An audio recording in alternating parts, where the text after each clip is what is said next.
Close your eyes and breathe slowly. Let the world around you grow quiet. We are going on a journey, not forward in time, but backward. Far, far backward, through centuries of history, to a world that moves at the pace of the sun and the seasons. A world of stone and soil, of candlelight and church bells, of simple routines carried out by simple hands. It is early morning.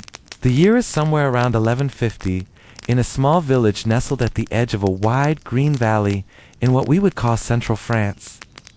The village is called something like Saint Croix.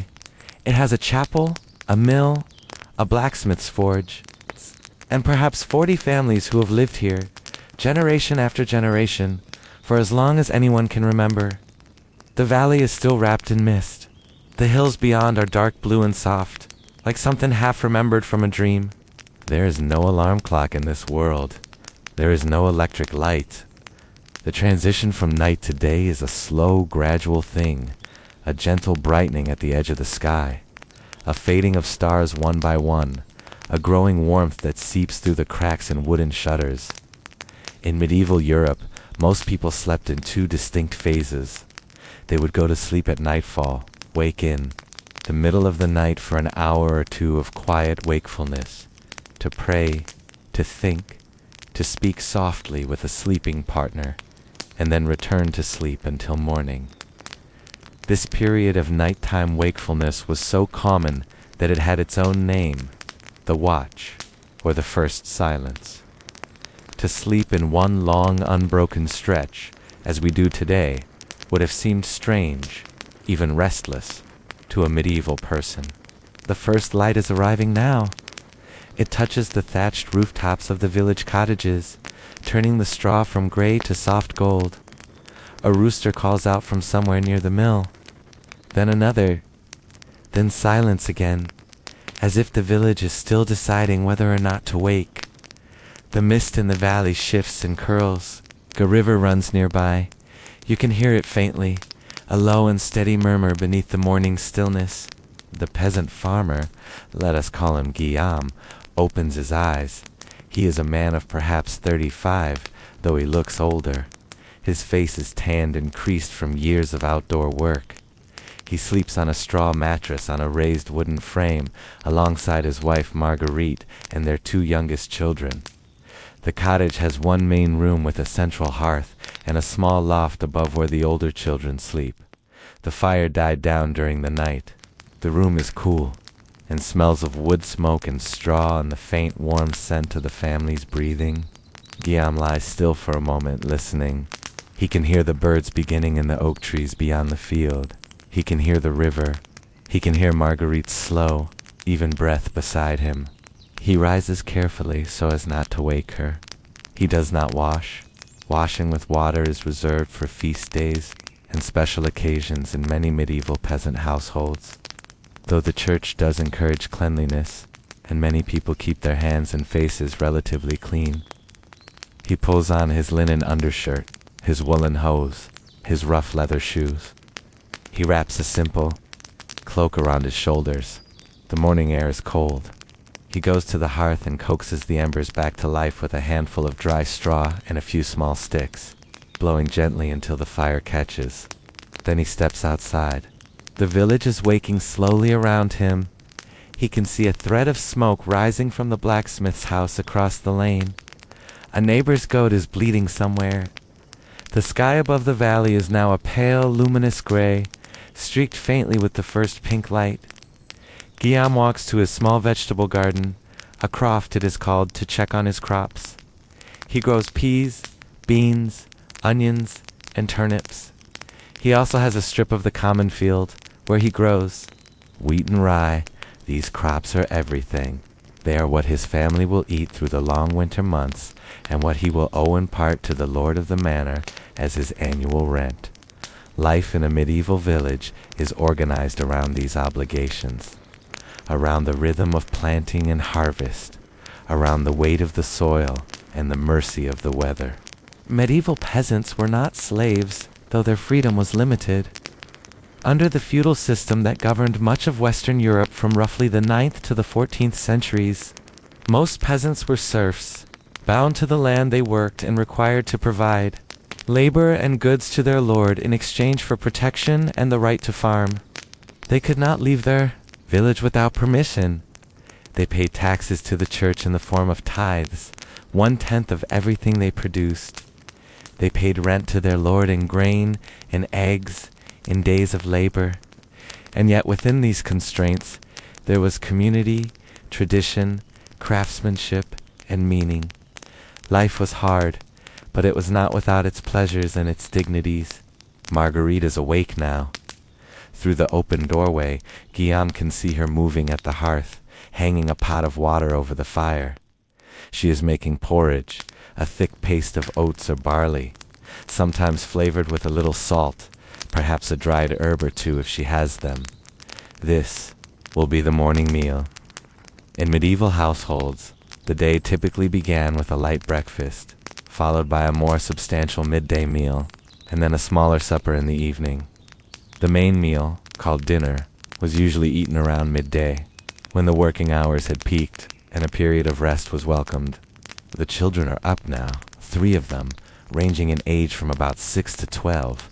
The youngest, a girl named Cecil, clings to her mother's skirt while the older 2, Thomas and Pierre, are already outside, chasing the chickens back into their pen. Children in the Middle Ages were considered small adults by the time they reached the age of 7 or so. They were expected to contribute to the household, to help with chores, to learn the crafts of their parents. Thomas will likely become a farmer like his father. Pierre, who is clever and quick with numbers, may one day be sent to the monks at the nearby priory to learn to read and write, an education that could open doors unavailable to most of his class. The morning meal is eaten together, sitting around the low table near the fire. They eat from wooden bowls and drink water or weak ale. Water from medieval rivers was often contaminated, and the light fermentation of ale made it safer to drink, though the alcohol content was low, far lower than modern beer. The ale is barely stronger than what we might call flavored water. They eat their porridge in silence, or with quiet words about the day ahead. Guillaume has a long strip of the north field to plow today. Marguerite will take the family's small flock of sheep to the common pasture and spend the morning spinning wool while the animals graze. The children will help with smaller tasks before the eldest goes to help the miller's wife sort grain. After the meal, Guillaume goes to the small shed beside the cottage and takes out his plow, an ard, a simple wooden implement tipped with iron, pulled by their single ox. The ox is their most valuable possession. It is kept with more care than the family themselves in some ways. Fed well, housed in a lean-to against the cottage's southern wall, where its body heat helps warm the family's sleeping space during winter. Guillaume speaks to the animal quietly as he leads it out into the lane, attaching the plow harness with practiced hands. The field in autumn is brown and heavy, still damp from last night's dew. Guillaume guides the ox in long, slow lines across the earth, turning the soil up into dark furrows. Plowing is hard, relentless work. He leans his weight into the plow handles, coaxing the blade through clods and stones, feeling the vibration travel up through his arms and into his shoulders. The medieval plow, particularly the heavier wheeled plow that had become common in northern Europe by this period, could break through the dense clay soils of France and England far more effectively than the lighter plows of ancient times. This was one of the great agricultural innovations of the Middle Ages, often overlooked but transformative. It allowed farmers to cultivate heavier, richer soils, and helped drive the agricultural surpluses that in turn supported the growth of towns and cities. As Guillaume works, the village comes fully to life around him. He can hear the rhythmic clang of the blacksmith's hammer across the valley. Andre, a big-shouldered man with charcoal-darkened hands, is already at his forge, shaping iron into tools and hardware. He makes plowshares, horseshoes, door hinges, knives. He is one of the most important people in the village. He is also one of the few who earns regular coin rather than trading in goods and labor. In the medieval economy, coin was relatively rare in rural areas. Most transactions were conducted through barter and obligation. From further away, Guillaume can hear the sound of the mill wheel turning, the water mill on the river, where the miller grinds grain into flour. The mill is owned by the lord of the manor, and every family in the village is required to bring their grain here to be milled, paying a portion of the flour as the fee. This is one of the many small obligations that defined medieval peasant life, the banalites. They were called in France the right of the lord to tax the use of the mill, the oven, and the wine press. By midday, the sun has burned through the morning mist, and the valley glows. Guillaume unyokes the ox and leads it to the stream to drink, then ties it in the shade of an elm tree with a bundle of hay. He sits down in the long grass at the edge of the field and eats his midday. There is a quality of stillness to this noon hour that is difficult to describe. The village is quieter. Many people have paused in their work, taking the midday rest that was customary in most of medieval Europe, a brief withdrawal from the heat and effort of the morning, a time to eat and restore the body. The church bells ring the canonical hours, prime at sunrise, terce at mid-morning, sext at noon, none in the early afternoon, vespers at evening, compline at night. These bells were the clock of the medieval world, heard across the fields and through the forest, marking the hours of prayer and the structure of the working day.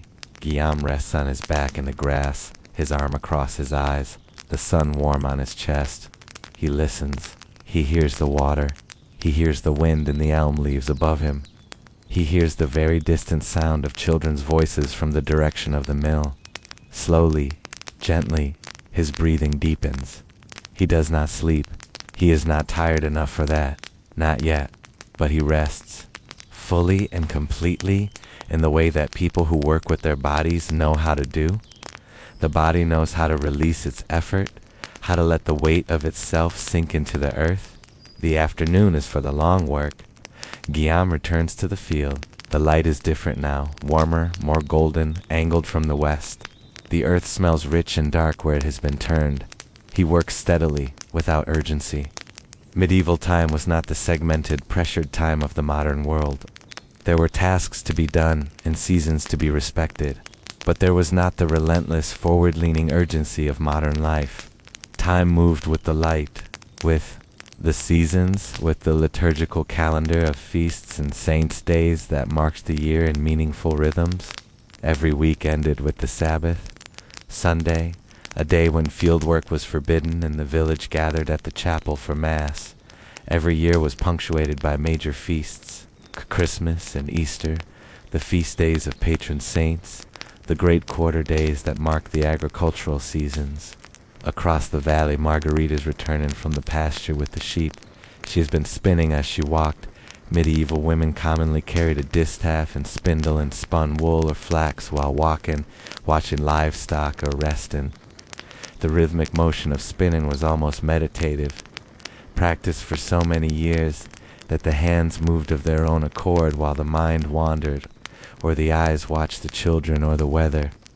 The cloth that Marguerite spins will be woven on the small loom in the corner of the cottage into fabric for the family's clothing. Almost everything in a medieval peasant household was made by hand at home from raw materials. Nothing was wasted. Old clothing became rags for cleaning. Old rags were cut into strips for weaving. Ashes from the fire were saved for making soap and for fertilizing the garden. In the village itself, the afternoon hums with quiet industry. At the priory, at the edge of the settlement, a small house of Benedictine monks, just 6 of them, who tend a garden and a small library and say their offices at the appointed hours. The monks are at work in their scriptorium. One of them, a young novice named Etienne, is copying a manuscript by hand.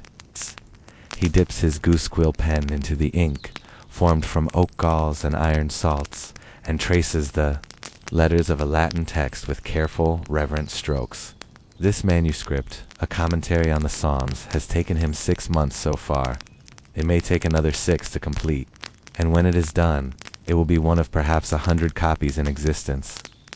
The preservation of knowledge in the Middle Ages was a slow, laborious, and deeply human act.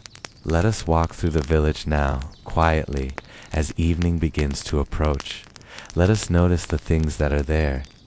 The road through the center of the village is unpaved, packed earth in summer, churned to mud in winter and spring. The cottages on either side are low and thatched, their walls made of wattle and daub, a frame of woven branches plastered with a mixture of clay, straw, and dung that dries hard and keeps out the wind. Some of the older cottages have walls of local stone. Each cottage has its small garden, its pen of chickens, perhaps a pig rooting in the yard. The pig is important. It will be slaughtered in November, and every part of it will be used, salted, smoked, rendered into fat. Nothing is wasted in the medieval village. Nothing is thrown away. The baker's wife is pulling loaves from the communal oven, a domed clay structure in a stone shed at the center of the village, shared by all the families. Each family brings their own dough to be baked, paying a small fee for the use of the fire. The bread comes out dark and dense, thick-crusted, wonderfully fragrant. Rye bread mostly, with perhaps some wheat flour mixed. In white bread, bread made from finely milled wheat flour, was a luxury reserved for the wealthy, for feast days, for the Lord's table. The peasant's bread was coarser, harder, more sustaining, and to a hungry body after a day in the field, it tasted of something close to paradise.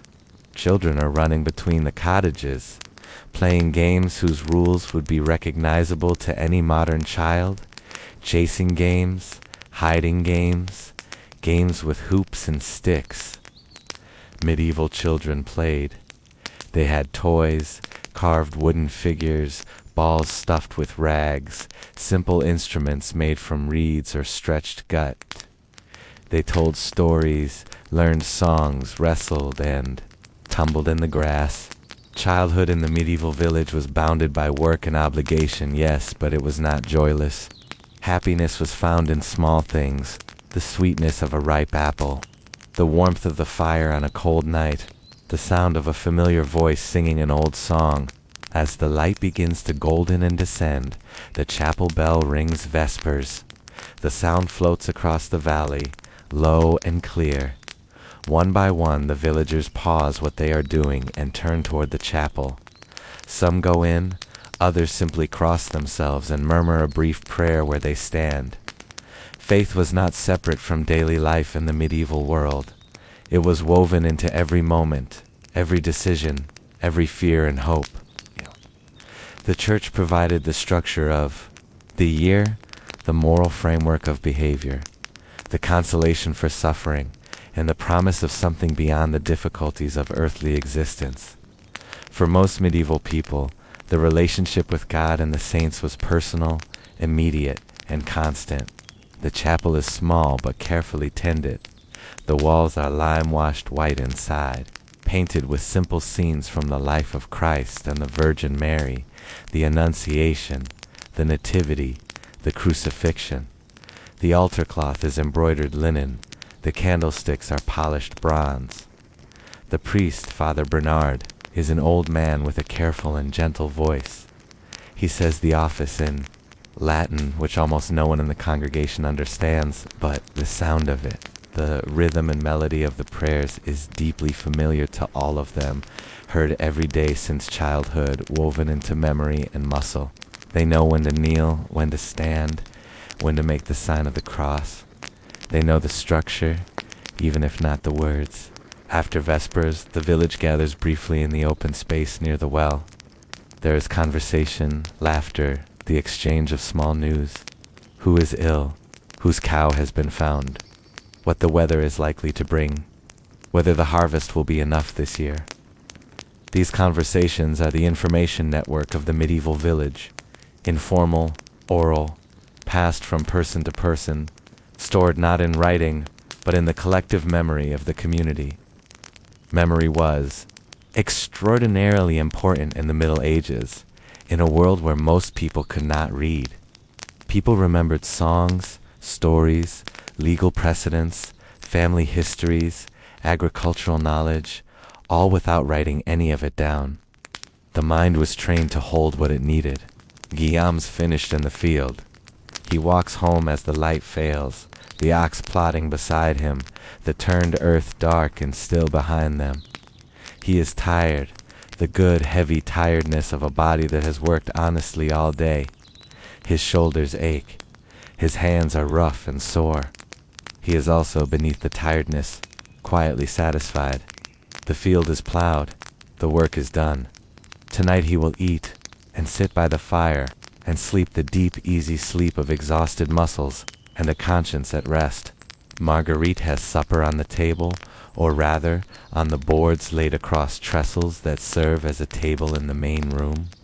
There is a thick pottage of beans and onions and dried herbs, simmered all afternoon over the fire until it is soft and fragrant and deeply savory. There is bread. There is a cup of ale. Perhaps, if there is something to celebrate, a piece of hard cheese. The family sits together and eats. Father Bernard's blessing is said. The children are animated for a while, but they tire quickly. They have worked too, in their smaller ways, and the day has been long. One by one, their voices grow quieter.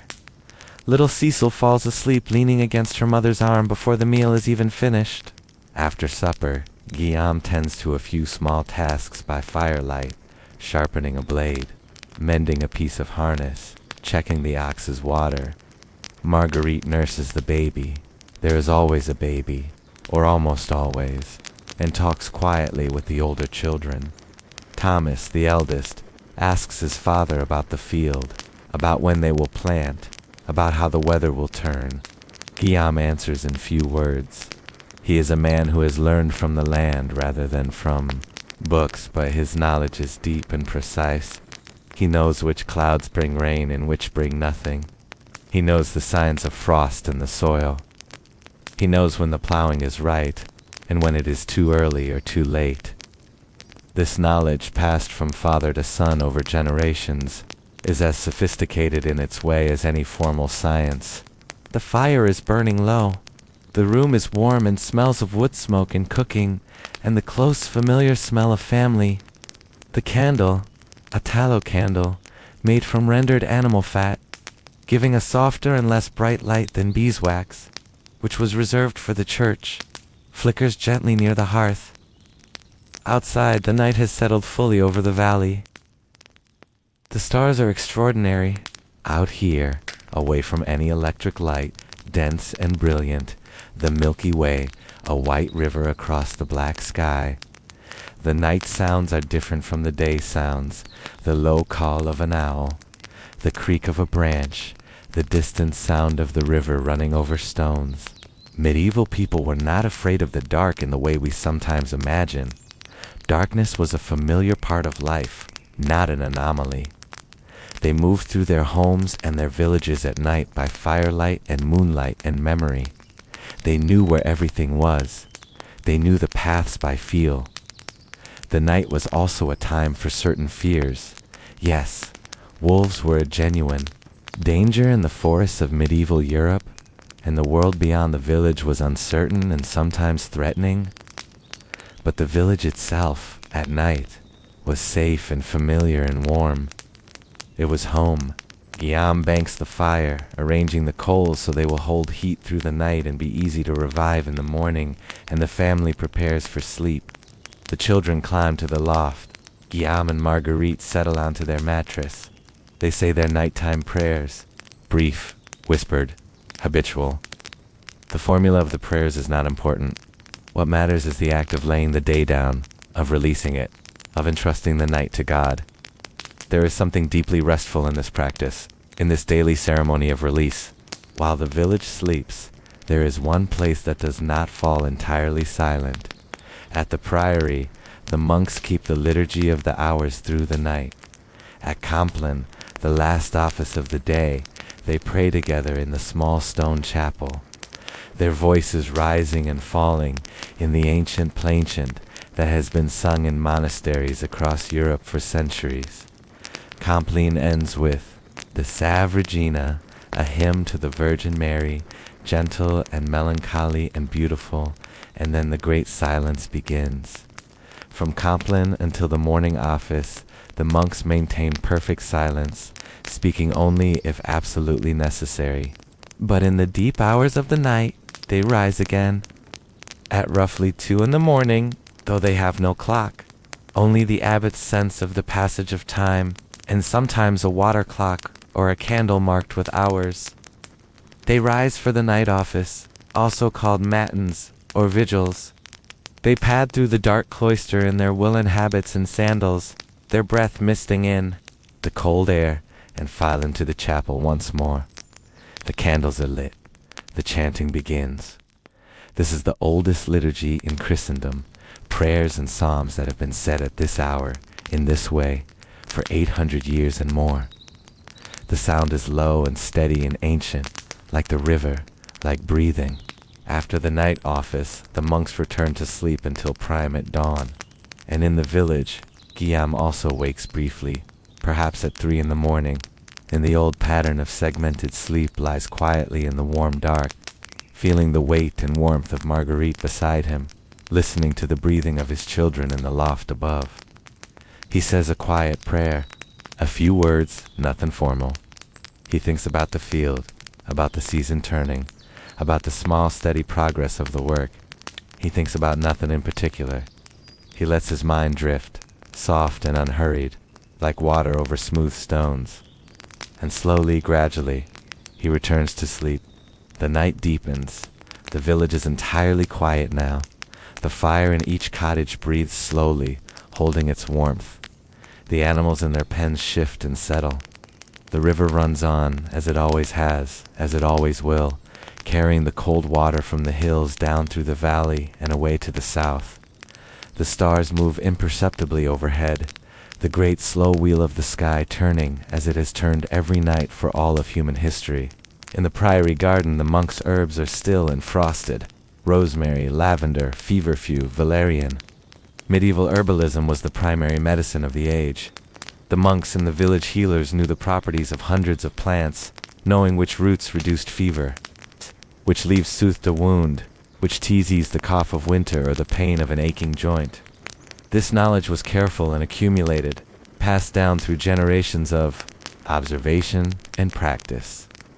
It was not magic, though it was often spoken of in language that mingled the natural and the sacred. Many remedies were accompanied by prayers or blessings, the spiritual and the physical seen as continuous rather than separate. In the cottage, the children sleep the profound, total sleep of childhood. Cecil's small hand is curled near her cheek. Thomas has kicked his blanket half off and lies sprawled with the unconscious confidence of a healthy young body. Pierre has his arm thrown around his younger brother in sleep, as though still protecting him from some imagined dream danger.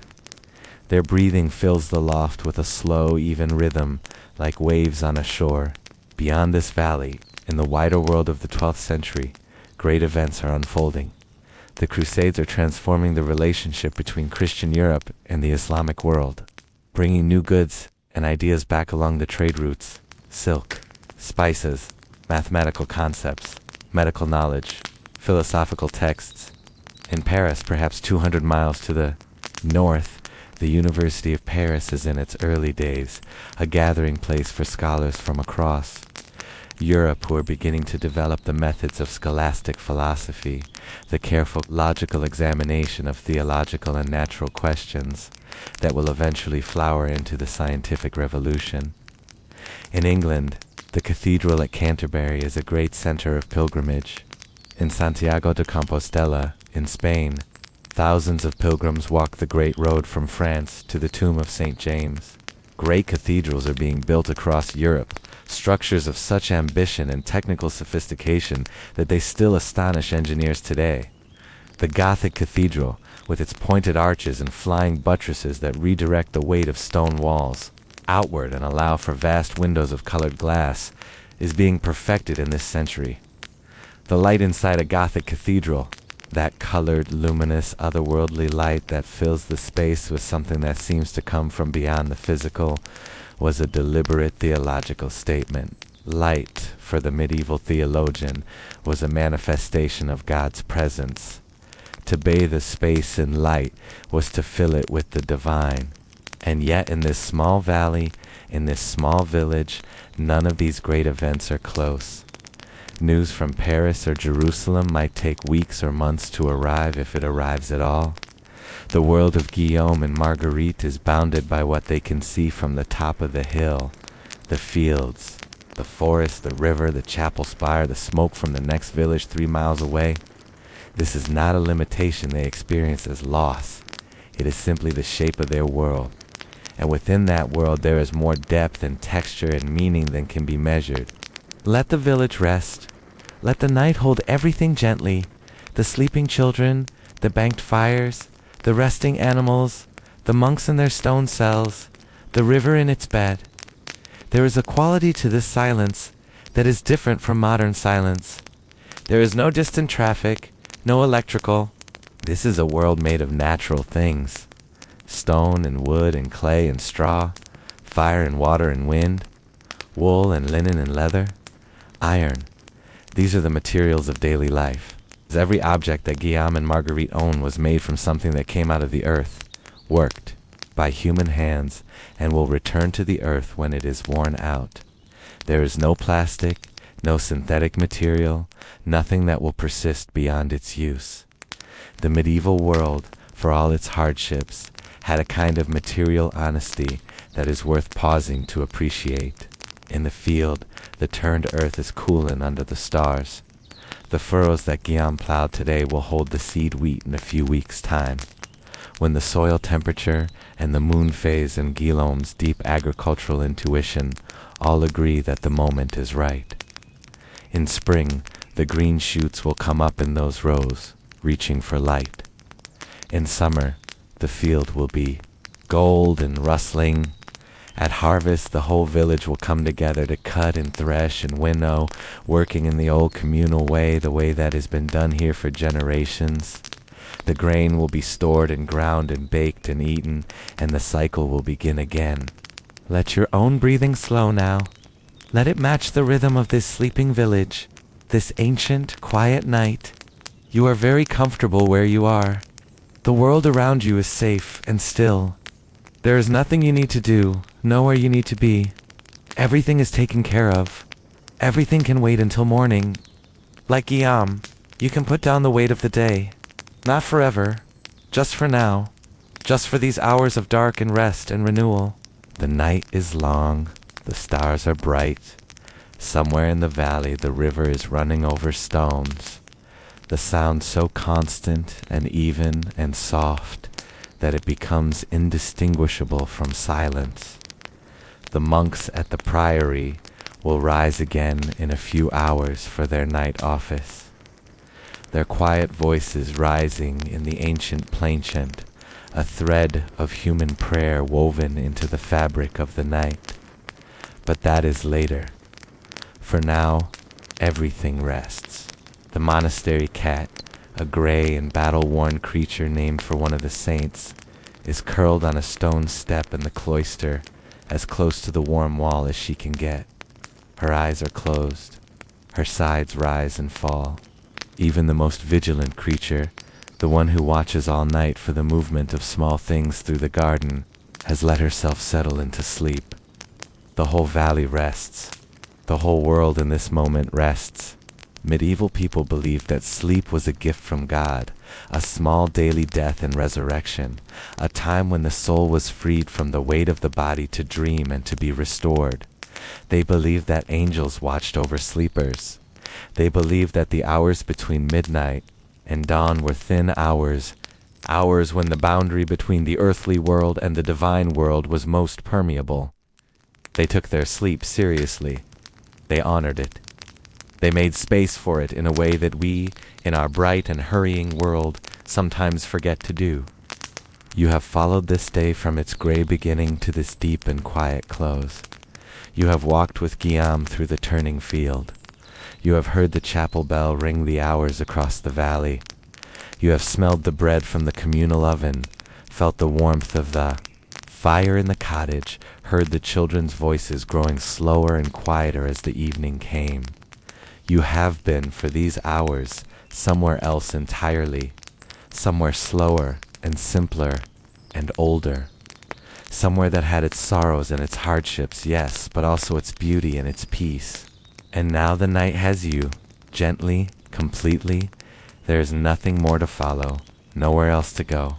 The village has given you what it has to give, the long day's rhythm, the weight of honest work, the comfort of the hearth, the sound of the river, the slow dimming of the light. So now it asks only that you do what every living thing must do, what has been done in this valley and every valley on this earth, for as long as there have been living things to do it. Rest, simply rest. The morning will come, as it always does, with its new light and its new beginning, but that is later, much, much later. For now there is only this, the dark, the quiet, the warmth, the breathing, the river running, the stars turning, the old patient earth holding everything gently in the dark. Sleep now, sleep well. The night is long and the valley is safe, and the whole world, for these hours, is at rest.